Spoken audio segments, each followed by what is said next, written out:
प्रियंका गांधी क्या कह रही है, जरा सुनो।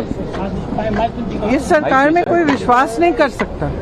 आज भी स्टूडेंट्स को परेशान किया जा रहा है। मैंने देखा कुछ इंस्टाग्राम के हैंडल्स में लड़कियों की फोटो चिपका रहे, मतलब पोस्ट किए में, और कहा है कि इन लोगों ने ऐसा ऐसा किया। ये क्या बात है? या तो आप बातचीत कर रहे हैं, या आप इस समस्या को सुलझाना चाहते हैं, या फिर सब स्टूडेंट्स के आप पीछे पड़े हुए हैं और आप उनको दबाना चाहते हैं। अभी भी स्वागत किया बीजेपी सांसदों ने।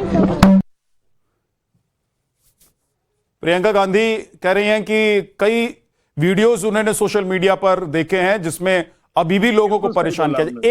एक सवाल ये है कि शर्मा जी, अब वापस मैं आपके पास आऊंगा, उससे पहले मैं अवधेश कुमार जी के पास जा रहा हूं। अवधेश जी, एक सवाल ये है कि क्या विपक्ष उपद्रवी, क्रिमिनल बैकग्राउंड, बदमाश और यहां पर दिल्ली में जो शाहीन बाग कनॉट प्लेस को बनाना चाहते थे, उनको और छात्रों में फर्क नहीं कर पा रहा है? नहीं, देखिए, ऐसा है कि अभी अमित ने एक बहुत महत्वपूर्ण बात कही, उसको ध्यान रखिए। सरकार को विपक्ष के बयान से, विपक्ष के हंगामे से या उनके गांधी स्मृति तक रूट मार्च करने को कोई समस्या नहीं है। सरकार के अंदर ये विषय ही नहीं है कि इनसे हमको निपटना है, हमको अपना काम करना है, विधेयक है हमको पारित कराना है, इतना ही है। सरकार की समस्या दूसरी। देखिए, इन लोगों ने शाहीन बाग में भी दंगे तक हो गए, लेकिन विपक्ष के एक नेता ने खड़ा होकर उस आंदोलन का विरोध नहीं किया। आप बताइए, सीएए में कहा गया था कि हजारों लाखों मुसलमानों की नागरिकता चली जाए, उसके लागू किए हुए इतने वर्ष हो गए, बताइए एक नागरिकता किसी की गई हो? तो वो तो आप देख रहे थे, किसानों के नाम पर आंदोलन हुआ, सब लाल किले पर चढ़ गए, पुलिस वाले को धक्का दिया, सब हॉस्पिटलाइज हो गए, चारों तरफ दिल्ली के सड़कों को घेर के खड़े रहे, इंडस्ट्री बंद होने लगी दिल्ली की, लोगों की नौकरियां जाने लगी। किसी विपक्ष के नेता ने एक लाइन सब पर खड़ा होकर विरोध नहीं किया। और उसके बाद जो चुनाव हुए वो हमारे सामने है, उसके परिणाम। तो आप लोगों की मंशा क्या है? एक बार प्रियंका गांधी क्या कह रही है, जरा सुनो। इस सरकार में कोई विश्वास नहीं कर सकता।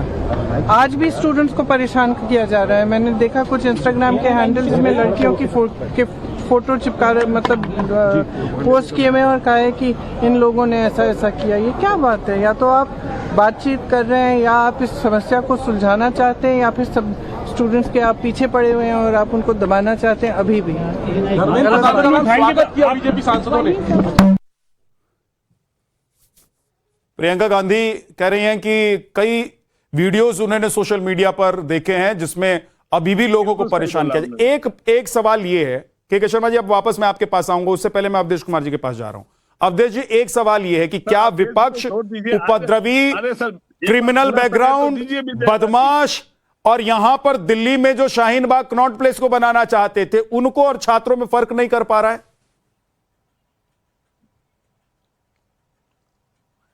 नहीं, देखिए, ऐसा है कि अभी अमित ने एक बहुत महत्वपूर्ण बात कही, उसको ध्यान रखिए। सरकार को विपक्ष के बयान से, विपक्ष के हंगामे से या उनके गांधी स्मृति तक रूट मार्च करने को कोई समस्या नहीं है। सरकार के अंदर ये विषय ही नहीं है कि इनसे हमको निपटना है, हमको अपना काम करना है, विधेयक है हमको पारित कराना है, इतना ही है।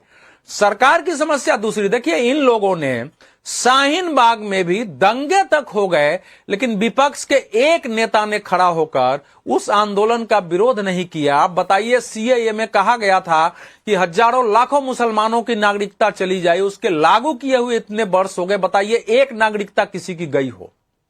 तो वो तो आप देख रहे थे, किसानों के नाम पर आंदोलन हुआ, सब लाल किले पर चढ़ गए, पुलिस वाले को धक्का दिया, सब हॉस्पिटलाइज हो गए, चारों तरफ दिल्ली के सड़कों को घेर के खड़े रहे, इंडस्ट्री बंद होने लगी दिल्ली की, लोगों की नौकरियां जाने लगी। किसी विपक्ष के नेता ने एक लाइन सब पर खड़ा होकर विरोध नहीं किया। और उसके बाद जो चुनाव हुए वो हमारे सामने है, उसके परिणाम। तो विपक्ष के सामने एक ही है कि सरकार पहली बार दबाव में आई है। बयान देख लीजिए ना, पहली बार ये दबाव में आए हैं। तो पहली बार दबाव में आए हैं, तो जो कुछ हम कर सकते हैं वो करते रहें। इसलिए जो भी आंदोलन के नाम पर उसमें अराजक तत्व थे, वो कुछ भी करेंगे, विपक्ष उसको इशू बना ही नहीं सकता है।